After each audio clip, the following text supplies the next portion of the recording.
আসসালামু আলাইকুম ওয়া রাহমাতুল্লাহি ওয়া বারাকাতুহু মাই ডিয়ার স্টুডেন্ট।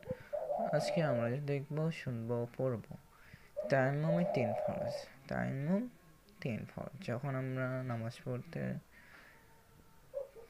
পড়ার সময় হলে আমরা যখন পানি পাই না, তখন তার পরিবর্তে আমরা তায়াম্মুম করে নামাজ আদায় করব। তো তায়াম্মুমে আমরা কি করব? তিনটি কাজ। প্রথম এক নম্বর হচ্ছে নিয়ত করব। দুই নম্বর হচ্ছে পাক মাটিতে হাত মেরে সমস্ত মুখ একবার কি করব? মাসে করা বা মাসে করব।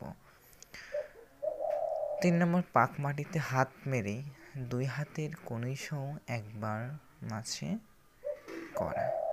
তো আমরা বুঝতে পারছি কি কি করব। নিয়ত করব সঠিকভাবে। তো নিয়ত করতেই হবে, যেহেতু নামাজ আদায় করতে হবে।